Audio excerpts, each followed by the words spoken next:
tous et bienvenue dans cette nouvelle vidéo. Si vous avez envie de commencer les entraînements au clicker avec votre animal, mais que vous ne savez pas comment vous y prendre, avec quoi commencer, si vous ne comprenez pas trop les mécanismes, vous êtes au bon endroit.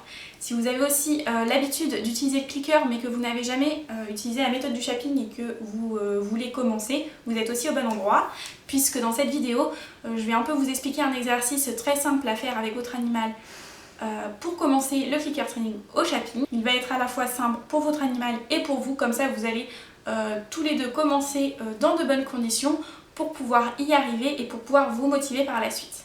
Vous l'avez peut-être remarqué, mais je n'ai pas dit chien cette fois-ci, j'ai bien dit animal, puisqu'en fait cet exercice peut être fait avec n'importe lequel de vos compagnons, qu'il soit chien, chat, furet, cochon d'Inde, rat, si même vous avez une poule, les poules sont très réceptifs. Vous pouvez le faire avec, puisqu'en fait la méthode du Shapping, la méthode du clicker, c'est une méthode vraiment qui marche sur tous les animaux. Il faut juste après adapter quelques petits trucs, mais le principe reste le même.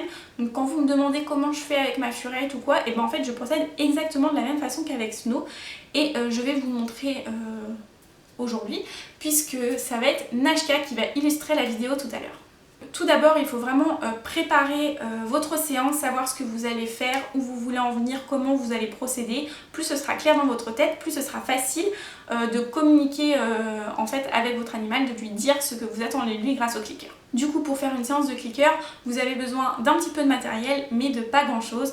Simplement de récompenses. En général, quand on commence un nouveau trick, on utilise plutôt de la récompense alimentaire, des friandises, de la nourriture, de sa ration journalière. Sachez seulement que la récompense doit être bien choisie, elle doit vraiment être motivante pour votre animal, et pour ça n'hésitez surtout pas à essayer plusieurs types de friandises, à essayer pas mal de choses et de voir ce qui motive vraiment ou non.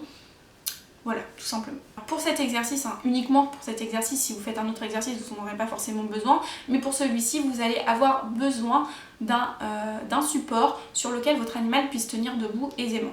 Et bien sûr, on ne fait pas une séance de clicker sans clicker, donc forcément, vous allez avoir besoin d'un clicker. Pour utiliser ce clicker, il y a quelques règles. La plus importante, c'est que un clic égale toujours, quoi qu'il arrive, une friandise, enfin une récompense. Et en l'occurrence, ici, ça va être une friandise. Voilà, toujours, un clic égale une récompense, c'est important. Les séances de clicker aussi, elles doivent être très courtes, j'ai oublié de le dire, mais vous faites des séances de 2-5 minutes, ça suffit largement. Ne dépassez pas les 5 minutes, quoi qu'il arrive, c'est déjà largement suffisant. Vaut mieux faire plusieurs petites séances dans la journée. Si vous voulez vraiment faire un petit peu plus, vous pouvez faire une petite séance le matin, une petite séance le soir par exemple, plutôt que d'en faire une grosse tout d'un coup. Je reviens sur le clicker. Il existe plusieurs façons d'utiliser le clicker, enfin plusieurs méthodes. Le leurre, le capturing et le Shapping. Donc ici on va voir le Shapping, c'est vraiment la méthode la plus intéressante puisqu'elle fait vraiment réfléchir votre chien. Il doit vraiment réfléchir à ce qui a provoqué le clic et essayer de le reprovoquer à nouveau en fait. Et du coup ça lui fait une petite dépense intellectuelle non négligeable, ça fatigue énormément vos animaux, mais c'est une bonne fatigue. Ils ont aussi besoin de dépenses intellectuelles et pas seulement physiques. Donc le Shapping c'est quoi? C'est un petit peu le jeu du chaud-froid. Quand votre animal va se rapprocher du comportement voulu, qu'il va chauffer, vous allez cliquer, et si jamais il s'éloigne ou qu'il vous propose quelque chose de complètement différent, vous allez simplement ignorer. C'est une explication très rapide, mais c'est ça le principe. Sauf qu'il y a quand même une petite logique là-dedans. Vous n'allez pas juste cliquer n'importe quoi comme ça qui va se rapprocher du comportement. Il y a une petite logique à suivre. En fait, vous prenez le comportement que vous souhaitez obtenir à la fin et vous allez découper ce comportement en plein de petites étapes. Et c'est toutes ces petites étapes accumulées qui va faire le comportement en entier en fait. Et du coup, vous commencez par cliquer par la toute première étape que vous avez établie. Une fois que la première étape est acquise, que votre chien le propose facilement, vous pouvez essayer de cliquer seulement pour le deuxième critère, etc.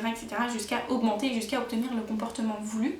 C'est peut-être pas très clair comme ça, mais je vais vous expliquer avec l'exemple de l'exercice. Vous allez voir, ça va être beaucoup plus clair, je pense. Donc pour cet exercice, vous allez demander à votre animal de monter tout simplement sur le support dont je vous parlais tout à l'heure. Pour découper ce comportement en plein de petites étapes, on va simplement se demander qu'est-ce que fait mon animal pour arriver à ce comportement-là. Donc vous allez vous poser la question de qu'est-ce que doit faire votre animal pour pouvoir monter sur cette plateforme. Il doit regarder le support, Ensuite, il doit s'approcher du support. Une fois qu'il s'approche du support, il doit toucher le support. Il doit mettre une patte dessus, puis 2, puis 3, puis 4. Et donc au japping, on va commencer par cliquer la toute première étape de cette petite liste d'étapes qui amène au comportement final. Donc ce premier comportement, cette première étape, c'est simplement le fait de regarder le support. Vous allez cliquer ça, et donc vous allez voir qu'à force de cliquer simplement un regard, même furtif, hein, même le fait qu'il tourne la tête rapidement, va faire comprendre à votre animal qu'il y a peut-être quelque chose à faire avec cet objet. À chaque fois que je le regarde, je suis cliquée. Du coup, il va s'y approcher, et là vous allez pouvoir cliquer aussi, vous allez pouvoir augmenter votre critère et cliquer le fait qu'il s'approche. Vous allez dire, ah bah oui, je le regarde, je le clique, maintenant je m'approche, je clique. Donc forcément cet objet a quelque chose à voir avec ce clic et du coup cette récompense. Du coup, il va s'y approcher encore plus et à un moment donné, le fait de s'approcher va forcément le toucher. Et comme ça, vous allez augmenter progressivement vos critères. Donc une fois qu'il va mettre une patte dessus, vous allez pouvoir le cliquer plusieurs fois avec une patte, puis 2, puis 3, puis 4. Et comme ça, il va arriver à monter sur ce support. J'espère que mes explications auront été assez claires, que ça vous aura aidé à peut-être un petit peu mieux comprendre et que ce petit exercice un petit peu concrétise la chose. Maintenant, je vais vous illustrer le tout avec Nashka.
Donc voilà, j'espère que cette vidéo vous aura plu et vous aura été utile. Si c'est le cas, n'hésitez pas à me le dire en commentaire si jamais vous avez utilisé ce petit tuto et que vous avez fait cet exercice avec votre animal. N'hésitez pas non plus à me filmer, à m'envoyer tout ça, ça me ferait vraiment super plaisir. Sur ce, je vous laisse et je vous dis à bientôt dans une nouvelle vidéo.